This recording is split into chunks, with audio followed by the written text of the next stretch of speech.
안녕하십니까. 오늘의 법구경 명상 첫 번째 이야기는 눈이 멀 때까지 수행을 멈추지 않은 짜꾸빨라 장로입니다.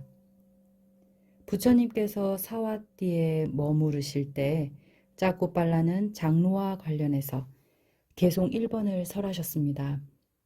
그 개송으로 오늘은 평소 생활 속에서 내 마음을 챙기고 늘 깨어있도록 습관을 만들 수 있는 명상을 해보도록 하겠습니다.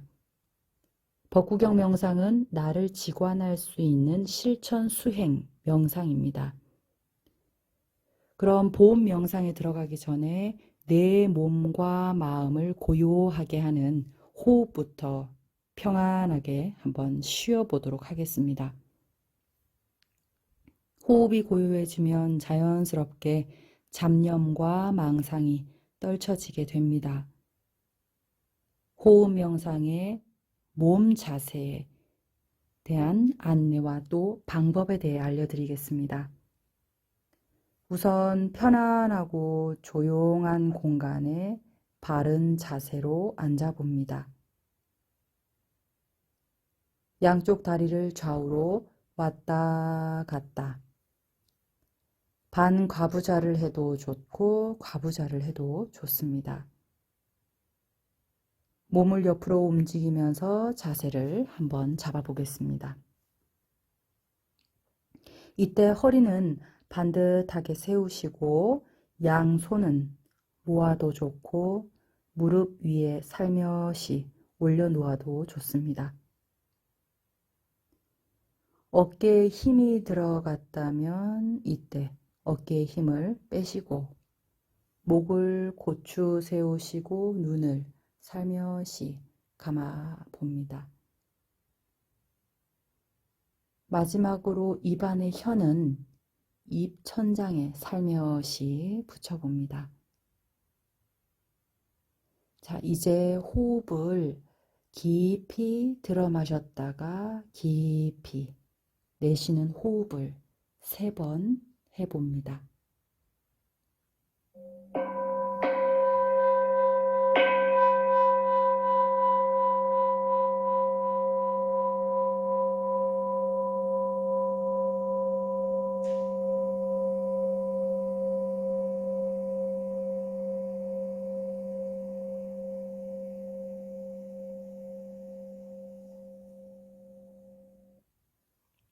이때 코끝이나 인중 부분 이곳에 주의력을 두어 봅니다. 코끝 혹은 인중 혹은 아랫배 바로 그 지점에 들숨과 날숨 들숨과 날숨 이것을 편안하게 느끼고 마음을 챙겨서 알아차리며 들숨 날숨에 집중해 보겠습니다.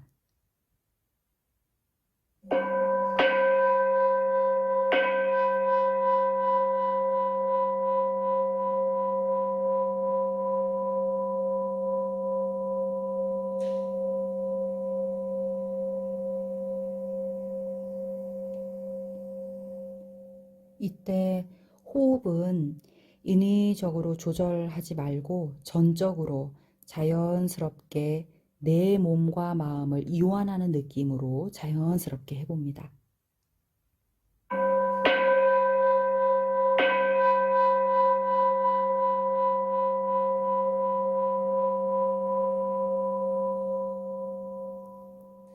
만약 들숨 날숨 호흡 명상을 할 때 자기의 생각, 자기의 감정 혹은 몸에 통증이 일어난다면 그것을 그대로 분명하게 알아차리고 또 다시 호흡으로 돌아오기를 반복하시면 됩니다. 그래서 들숨과 날숨을 온전하게 주시하면서 지켜봅니다. 만약 생각이 일어났다면 생각이 일어났구나 하고 느끼면서 빨리 알아차리고 다시 호흡으로 돌아오면 됩니다. 통증이 일어나면 그 통증을 관하고 다시 호흡으로 돌아와서 온전하게 주시하고 지켜보시면 됩니다. 그러면 경쇠 10타에 맞춰서 호흡 명상을 이어하도록 해보겠습니다.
내 마음이 숨쉬는 호흡을 잘 보고 있었는지요? 이제 마음이 편안해짐을 느낄 수 있었나요? 호흡을 들어 마셨다가 내쉬는 것에 집중하시다 보면 호흡이 고요해지고 내 몸과 마음이 편안해짐을 서서히 느낄 수 있을 겁니다. 이제 본 명상에 들어가 보겠습니다.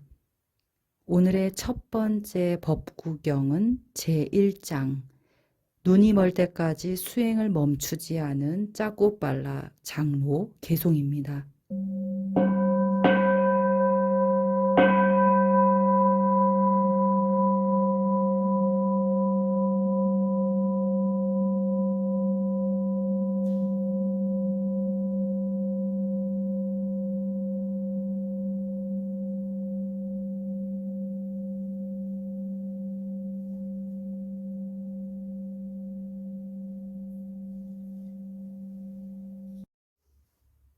모든 것은 마음이 앞서가고 마음이 이끌어가고 마음으로 이루어진다. 나쁜 마음으로 말하고 행동하면 괴로움이 저절로 따르리라. 수레바퀴가 황소 발굽을 따르듯이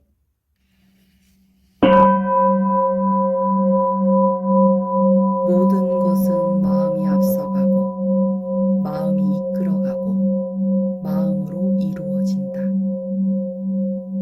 나쁜 마음으로 말하고 행동하면 괴로움이 저절로 따르리라. 수레바퀴가 황소 발굽을 따르듯이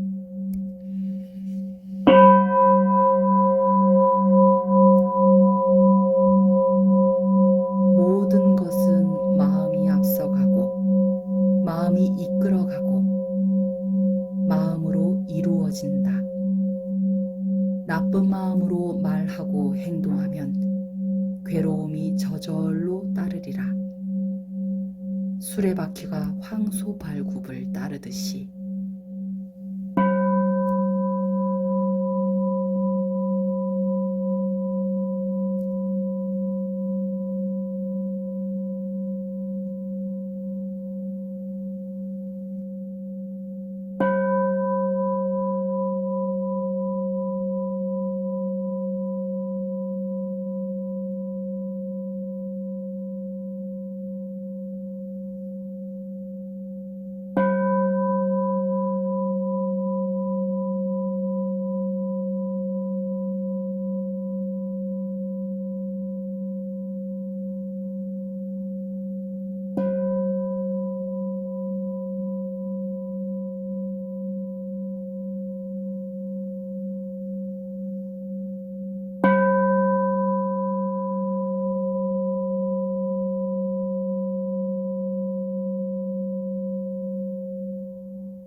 오늘의 개송은 부처님께서 사화대에 머무르실 때 짜고팔라 장로가 눈이 멀 때까지 수행을 멈추지 않은 이야기로 시작합니다. 인도의 사화대 마을에서 태어난 마하팔라는 재산이 많았지만 자식이 없던 아버지 마수안나가 마을의 커다란 나무에 목신을 모셔서 그 정성으로 기도하고 얻어진 아들이었어요. 아버지 마수안나는 자식의 탄생이 모두 목신의 덕분이라 여기고 보호하다라는 이름을 넣어서 첫째 아들 이름은 마하팔라, 둘째 아들은 쫄라팔라로 지었습니다. 두 아들은 성년이 되어서 결혼을 하고 부모님이 돌아가시자 전 재산을 물려받았죠. 오늘의 개송 이야기 주인공 마하팔라. 이 마하팔라는 어느 날 신도들이 향과 꽃을 손에 들고 사원으로 가는 것을 보게 됩니다. 이 많은 사람이 어디로 가는 중입니까? 그 신도들은 부처님께 법문을 들으러 갑니다 라고 대답을 했죠. 마하팔라는 저도 함께 따라가겠습니다 라고 하며 그들을 뒤따라서 가서 모임의 맨 뒤에 앉아 있었죠. 부처님은 법문을 하실 때 언제나 그때 모인 청법자들에게 삼보에 귀의했는지, 계를 잘 지키는지, 그리고 출가자인지, 주의 깊게 관찰하시고 나서 각 개인의 기질이나 성향을 고려해서 설법을 하시게 되는데, 그날 부처님이 마하빨라의 근기를 고려해 차제설법을 하셨죠. 보시, 그리고 지계, 천상이야기, 감각적인 욕망, 그리고 출가의 이익에 대해서 말씀을 하십니다. 부처님의 법문을 들은 마하빨라는 확고한 신심이 일어났고 곧바로 출가를 결심하게 됩니다.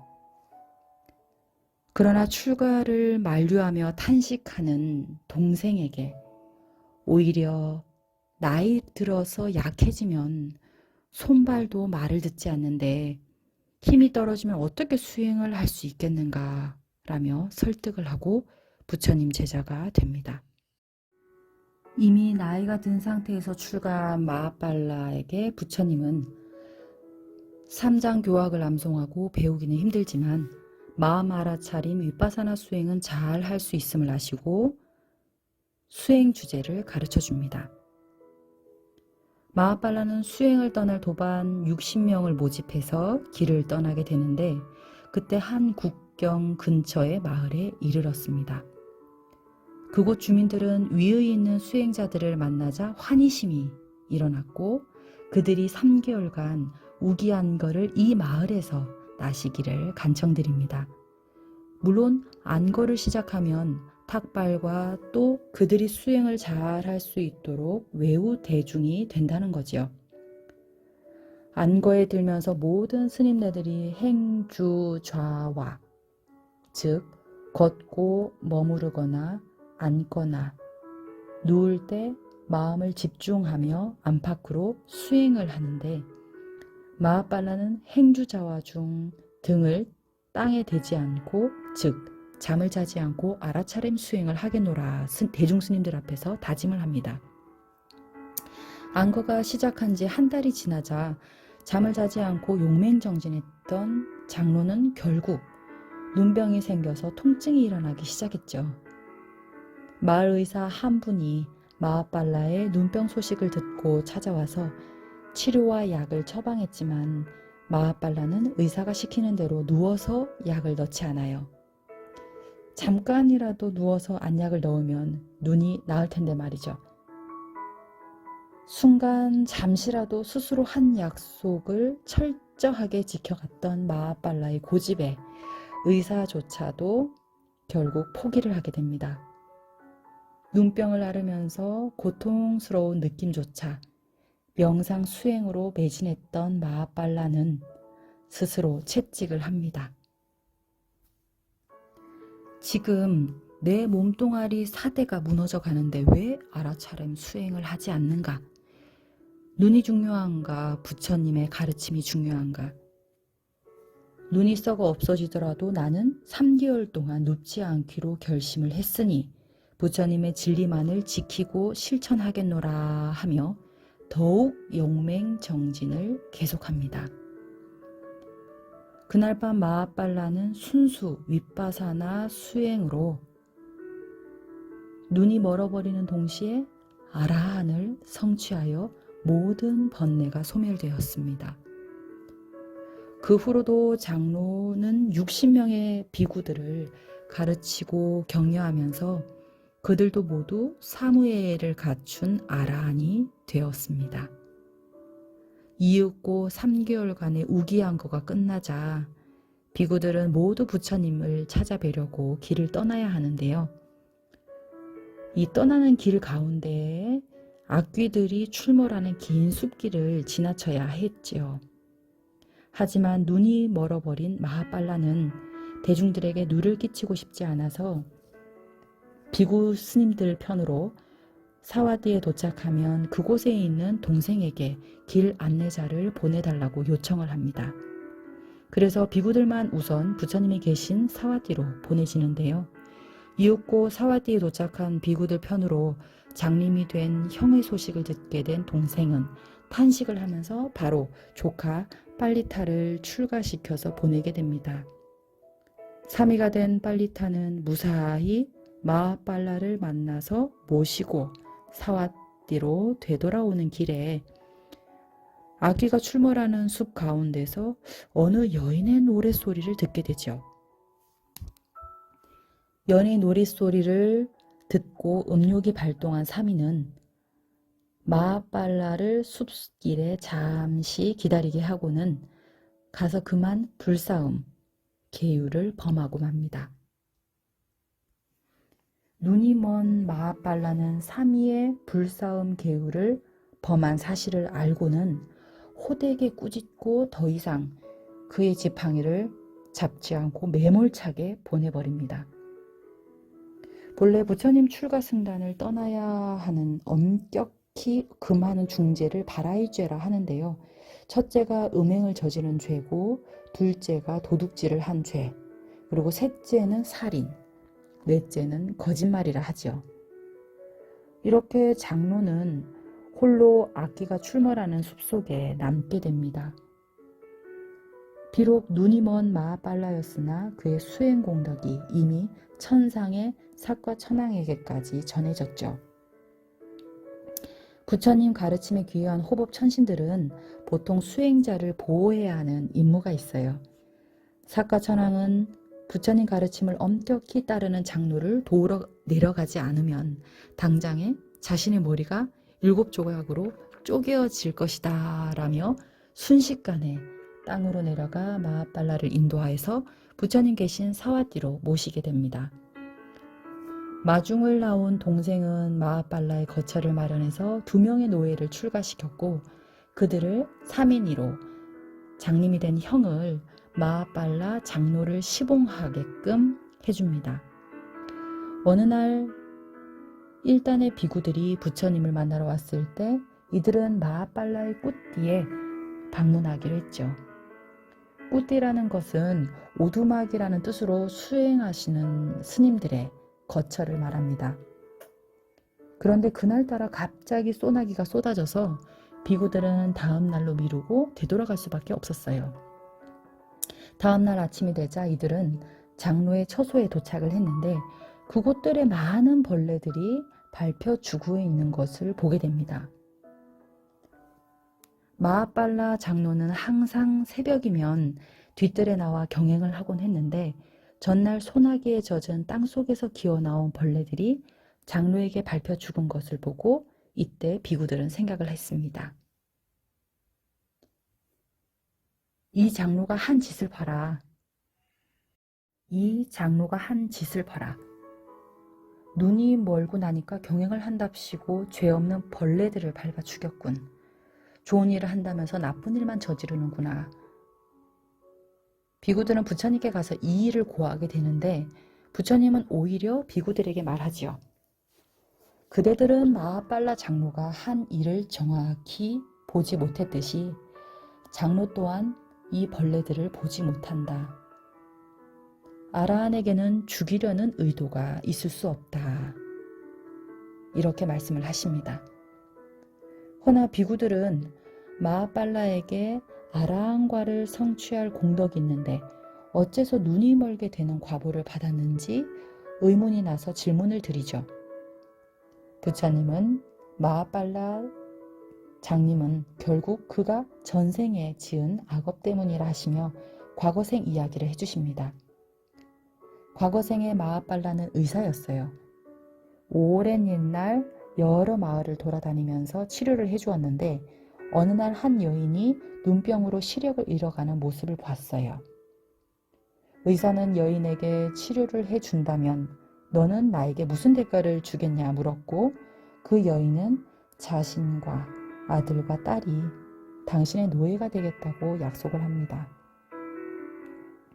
치료약을 한번 발라주자 곧 눈이 회복되어 눈병이 낫기 시작했는데 여인은 막상 시력을 되찾자 생각이 달라졌어요. 노예가 되기 싫었던 여인은 의사에게 눈이 더 아프다고 거짓말을 하게 되는데 의사는 거짓말을 하는 여인이 괘씸해져서 오히려 눈을 다시 멀게 만들어야겠다라고 악한 마음을 먹게 됩니다. 그러고는 연고를 만들어서 완쾌되는 약이라며 그녀의 눈에 넣고 문지르라 했는데 그녀가 약을 넣고 문지르자 등불이 꺼지듯 눈이 멀어버렸다 합니다. 그때의 의사가 지금의 마아빨로 장로지요. 오늘의 개송 이야기는 여기까지입니다. 여러분, 아란에 공덕이 있는 자도 결국 자신이 저지른 업은 연기가 되어서 인과로 따라오기 마련입니다. 따라서 우리의 모습을 스스로 점검해야 할 거지요.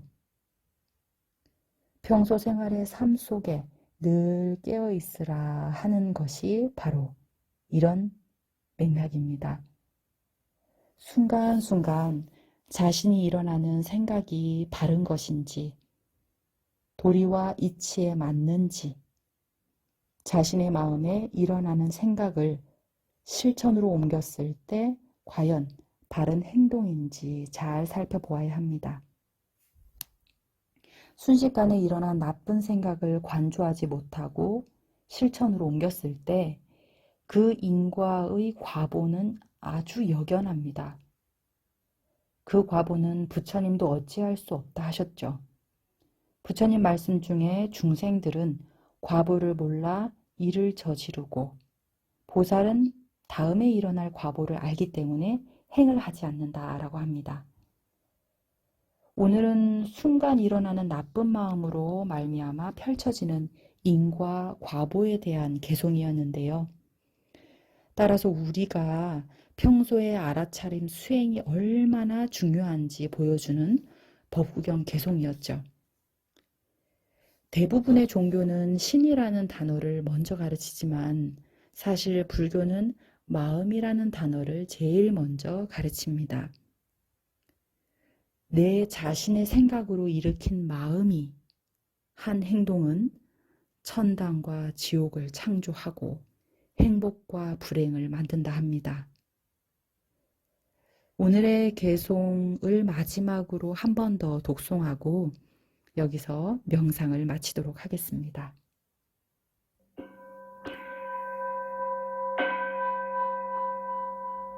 모든 것은 마음이 앞서가고 마음이 이끌어가고 마음으로 이루어진다.